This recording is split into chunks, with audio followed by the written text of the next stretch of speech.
मेरे हैं। अब बताओ, वाह मीरा, अद्भुत तूने तो बाजी लगाई है। मीरा कहती है अगर मैं हार गई तो मैं आपकी, आप हार गए, आप मेरे। अब बताओ, गाटा खा करके सत्यनारायण की कथा कौन करवाएगा भाई? कोई नहीं करवावे गाटो खान।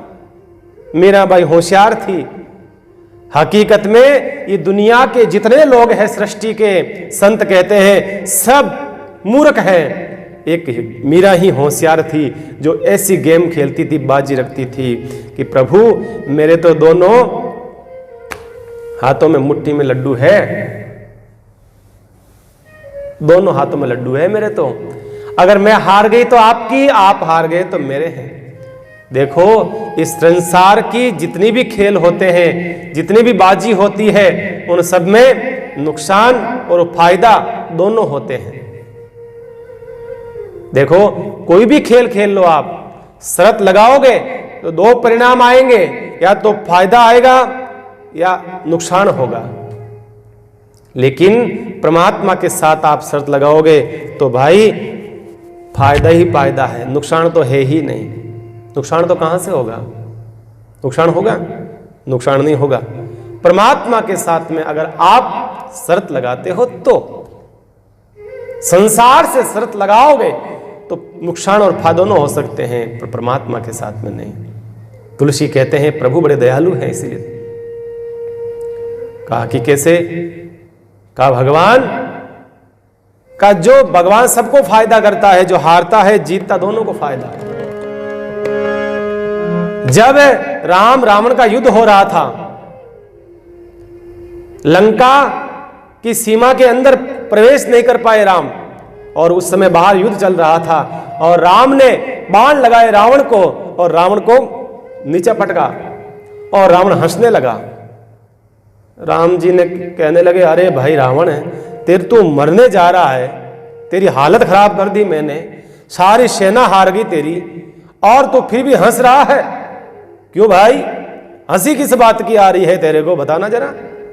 रावण ने कहा प्रभु हंसी इसलिए आ रही है कि आप बड़े भोले हो, आप अच्छे खिलाड़ी नहीं हो। खिलाड़ी तो बंदा है जिसने खेल खेला है, आपको खेलना नहीं आता है, आपको जीत हार का फैसला करना नहीं आता।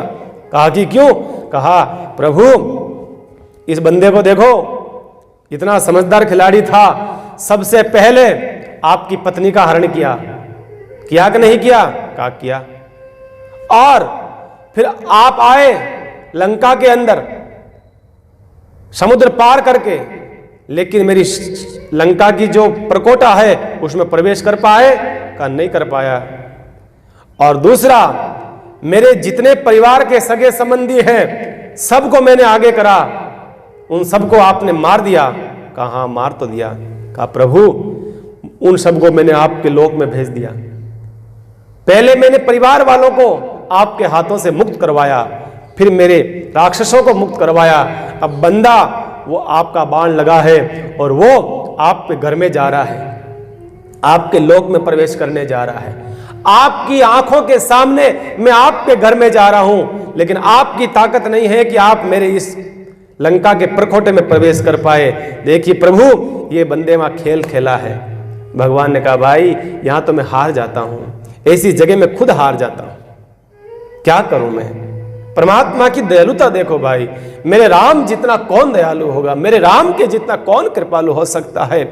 जो स्वयं परमात्मा जो दुष्टता करता है उसको भी कहता है प्यारे कोई बात नहीं, चल तू मेरे लोक में जा।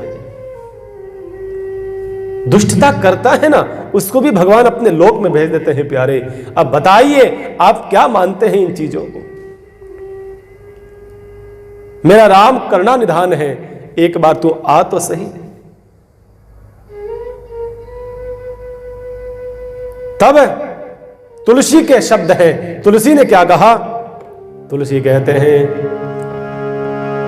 हारे को मुक्ति दही और जीते को दई लंक।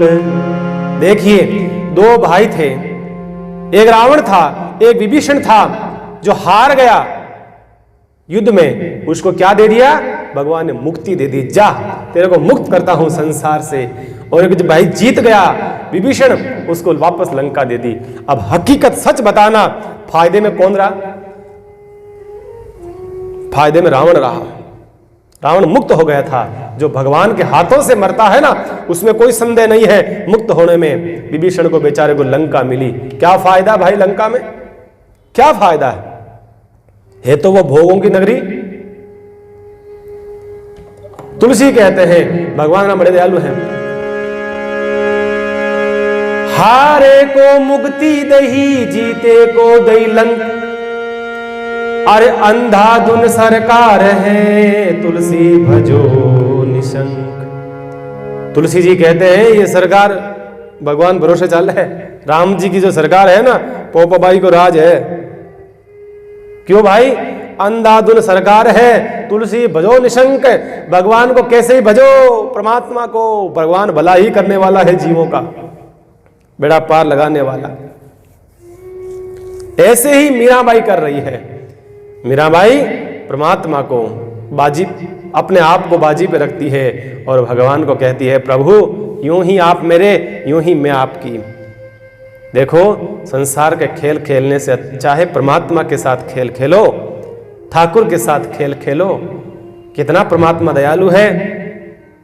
ऐसे बातें चल रही थी रात्रि के समय ठाकुर जी के साथ में। और अब बताइए वो भूरी जो दासी थी वो कितनी भाग्यशाली है, अपने कानों से भगवान को सुन, मीरा की बातें सुन रही है। लेकिन जो भगवान बोल रहे हैं ना, वो बात कान आवाज नहीं आ रही है। ये देखो आप, ये कुछ प्रसंग इस प्रकार से मीरा जीवन के आते हैं, जीवन में हम सुनने को अद्भुत प्रसंग है। अब दो आदमी बातें कर रहा है, हम सामने खड़े हैं, एक आदमी की बात सुन रहे हैं और एक की नहीं सुन रहे हैं। आश्चर्य है ना? बताइए, भूरी मीरा की बातें सुन रही है, कृष्ण की बातें नहीं सुन पा रही है। क्यों? क्योंकि उसको भी साधना नहीं इतनी, उसका इतना भजन नहीं है भगवान के प्रति। मीरा भूरी तो भागी सीधी, रात को 2 बजे दरवाजा खटखटाया, महाराज महाराज महाराज, राणा महाराज। चौकीदार ने कहा, अरे भाई क्या बात है, रात की क्यों परेशान कर रही? कहा चुप रहो, कोई विशेष बात है। जा भाई, गई, दरवाजा खटखटाया, खोला राणा ने दरवाजा। अरे क्या बात है, क्यों चिल्ला रही है, क्यों परेशान कर रही है रात्रि के समय में, क्या बात है? कहा महाराज माई बाप एक विशेष सूचना लाई हूं, आपके लिए विशेष सूचना। कहा क्या हुआ? कहा महाराज मीरा के मेल में पता नहीं कोई बाहर से पर पुरुष आया हुआ है, पता नहीं किससे बातें कर रही है। और राणा ने जैसे सुना, राणा ने कहा हैं, मुझे तो पहले से पता था। अरे ये विधवा है, नाटक कर रही है, ये कुल्टा है, ये वेश्या है। अरे पता नहीं राम राम राम, हमारी मीरा जी को क्या क्या गालियां उसको निकाली। भगवान की आंखों में आंसू आ जाते हैं जब अपने भगत के ऊपर वैसा है नहीं और वैसा लांछन लगाया जाता है ना, भगवान को बहुत पीड़ा होती है, बहुत पीड़ा होती है। राणा कहता है मुझे पहले से ही पता था इसके किसी पुरुषों से संबंध है, इसी प्राय पुरुषों के साथ संबंध है, इसलिए वो अकेली रहती है, एकांत में रहती है, किसी से मिलती नहीं है। जरूर किसी पुरुष को छुपाती होगी रात्रि के समय, और रात्रि के समय उससे मिलती है। और तलवार लेकर के राणा चला है, दरवाजा खटखटाया जोर से, है मीरा दरवाजा खोल, है दरवाजा खोल। दासियां उठी, मीरा से कहा, मीरा बाई लगता है इसके मन में गलत भावना आ गई है, दरवाजा मत खोलना मीरा बाई, आप बाई सा दरवाजा मत खोलना, बहुत दुष्ट आदमी है। मीरा बाई ने कहा, अरे ऐसा कुछ नहीं है, कोई विशेष काम होगा। कहा नहीं बाई सा दरवाजा मत खोलना। राणा तो रहा नहीं गया, राणा पे तो खून सवार था और राणा ने जोर से लात मारी दरवाजे को, दरवाजा धड़ाम से नीचे गिरता है। जैसे दरवाजा गिरा, आ गया राणा अंदर। कहां है वो परपुरुष, कहां है वो, कहां छुपाया तूने, उल्टा स्त्री तूने कहां छुपाया? मेरे परिवार को बदनाम कर दिया, मेरे समाज को बदनाम कर दिया, पूरे कुल को कलंकित करने वाली, ऐसा वैसा कह करके सारे पर्दे फेंकने लगा और सारा जो सामान था, ठाकुर का सिंहासन था, उसको फेंक दिया और जो भगवान की पोशाकें थी उसको फेंक दिया। पलंग के नीचे आदि चारों ओर वो ढूंढ रहा था, कहां है वो परपुरुष, कहां है वो परपुरुष, कहां गया, कहां गया, कहां गया? मीरा ने कहने लगी, अरे बधाई हो देवर जी, बधाई हो, बधाई हो, बधाई हो, बधाई हो। किस बात की बधाई दे रही है? अरे कहा इतने सालों में कम से कम उस पर पुरुष के दर्शन करने का मन भाव आपके मन में आया तो सही। कहा अरे राणा वो पर पुरुष नहीं है, वो परम पुरुष है, वो परम पुरुष है। आया क्रोध राणा को। राणा ने कहा अरे ऐसी औरत को मैं इस राजमहल लेने का अधिकार नहीं है, और क्रोध के कारण से मीराबाई के बालों को पकड़ लेता है। आज पहली बार गंगा की तरह पवित्र मीराबाई जी के आज पहली बार उस दुष्ट ने मीरा का स्पर्श करा, और मीरा तो अंदर से रो पड़ी, हे ठाकुर क्या ये दिन दिखाने बाकी रहे? मीरा की आत्मा रो पड़ी। मीरा ने कहा इस दुष्ट ने मेरा हाथ लगा दिया, प्रभु तू क्या चाहता है? कितना अपमान कराएगा अपने भक्तों का? अब और क्या शेष रहा है? इस दुष्ट का हाथ मेरे बालों तक आ गया। प्रभु क्या वो ही इतिहास दोहराएगा द्रौपदी वाला? क्या करने जा रहा है प्रभु? और घसीट लेता है, खींचता है, बाहर चौक में लाया मीराबाई को। दास दासियां पैर पकड़ती है, राणा मत करो, राणा हमारी बाईसा को छोड़ दो, हमारी बाईसा को छोड़ दो राणा, आप जो कहोगे जैसा कहोगे हम करेंगे। सवेरा होते ही हम आपके राजमहलों को छोड़ करके मेड़ता प्रस्थान कर जाएंगे, आप मत करो राणा, हमारी बाईसा को मत करो। और जोर से खींच करके मीराबाई को पकड़ लेता है बाड़ों से, और भगवान की कृपा हुई। भगवान को हाथ जोड़ करके वो तो प्रार्थना करने लगी, मीराबाई ऐसी कृपा होती है, जिन बालों को पकड़ा था उन बालों को सांप बन गए, मानो लपट गए, उस राणा दुष्ट के हाथों को लपट लेते हैं वो सांप। और राणा देखा कि मैंने बाल पकड़े, सांप कहां से आ गए? बाल सांप बन जाते हैं, केश सर्प बन जाते हैं। राणा छोड़ना चाहता है, ऐसा ऐसा करना चाहता है, पर वो ऐसे लपट जाते हैं राणा के कि छोड़े नहीं छूटते हैं। राणा घबराया, राणा की तलवार कहीं गिर जाती है, राणा परेशान हो जाता है, सांप पकड़ लेते हैं पूरे हाथ को, जैसे तैसे छुड़वाता है। राणा क्रोधित हो जाता है, और राणा को क्रोध आया, उठाई तलवार अपनी और जोर से चलाई राणा ने तलवार। लेकिन ये क्या, मीरा को काटना चाहा, लेकिन तलवार तो हवा में निकल गई। वापस चलाई ऐसे मीरा के ऊपर से, लेकिन ये क्या, वापस हवा में निकल गई। मीरा ऐसे चलाती तो भी मीरा के ऊपर कोई प्रभाव नहीं पड़ता तलवार का। मानो मीरा सिर्फ दिखती है पर तलवार का प्रहार नहीं होता है। अद्भुत लीला देखो भाई, जैसे हम हवा में चला रहे हैं तलवार, लगती नहीं मीरा को। आ हा हा हा हा, वाह मेरे परमात्मा, वारे मेरा परमात्मा, क्या लीला करता है तू। ये देखो ये कलयुग की घटना सारी भाई, ये देखो कलयुग की घटना है ये। राणा परेशान हो गया, तलवारें ऐसा ऐसा करता रहा, लेकिन एक भी तलवार लगी नहीं मीराबाई जी के। पैर पटकता हुआ राणा चला जाता है वहां से, परेशान हो जाता है, लगता है ये कोई भूत प्रेतनी है, पिशाचनी है, लगता है इसके ऊपर कोई असर नहीं होगा, ये दुष्टा है, कलंकिनी है, ऐसा है वैसा है, पता नहीं क्या क्या कहता हुआ वहां से महलों से निकल जाता है। और सारी जो दास दासियां थी मीरा को उठाया, वापस मीरा को बिठा गया, स्नान कराया जाता है शुद्ध पानी से। मीरा के ऊपर राणा के हाथ लग गए हैं, विक्रम राणा के, मीरा को शुद्ध ब्राह्मणों के द्वारा शुद्ध करवाया जाता है। मानो मीरा कहती ऐसा कुछ नहीं है, इस देह को उसने छुआ है, ये देह तो वैसे ही जलने वाली है, इसको क्या छूना। हर प्रकार से मीरा को उन नियमों में ढालने का प्रयास किया गया, राजमहल के नियमों में, लेकिन मीरा तो मीरा ठहरी, मीरा कहां माने। मीरा कहती है राणा तेरे संसार के जो ये जो नियम है, जो विधि है, जो यहाँ के जो प्रथा है, मुझे इनसे कोई मतलब नहीं है, मुझे मेरी साधना करती है भगवान की। राणा तेरा ये लोग, तेरे यहाँ के लोग, तेरे यहाँ की जो प्रथा है ये बड़ी अद्भुत है। राणा जी थारो देशड़ लो रंग रूड़ो, राणा जी थारो देशड़ लो रंग रूड़ो। अरे नहीं पेनुली थारो चूड़ो, जी जी जी हे नहीं पेनुली थारो चूड़ो रे चूड़ो रे चूड़ो रे। राणा जी थारो देशड़ लो रंग रूड़ो, हो राणा जी थारो देशड़ लो रंग रूड़ो। आरे थारे देश में राणा साधु नहीं छे, अरे थारे देश में राणा साधु नहीं छे। अरे लोग बसे सब कूड़ो रे कूड़ो रे कूड़ो रे। राणा जी थारो देशड़ लो रंग रूड़ो, हो राणा जी थारो देशड़ लो रंग रूड़ो। अरे राणा काजल टीकी सब कुछ छोड़िया राणा, काजल टीकी सब कुछ छोड़िया राणा। अरे छोड़ो बाया वालो जुड़ो,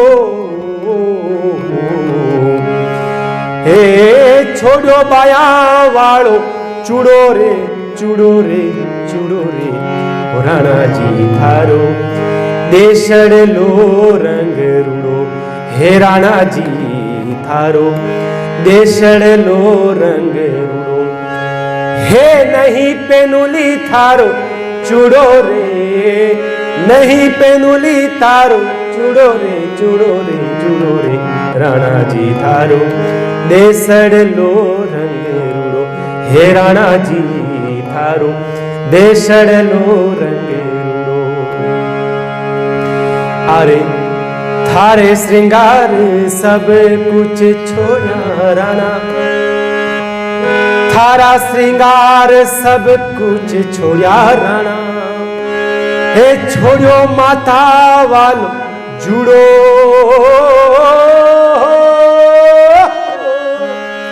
हे छोड़ो माता वालो जुड़ो रे जुड़ो रे जुड़ो रे। हो राणा जी थारो देशड़ लो रंग रूड़ो, हे राणा जी थारो देशड़ लो रंग रूड़ो। हे नहीं पेनुली जी जी जी,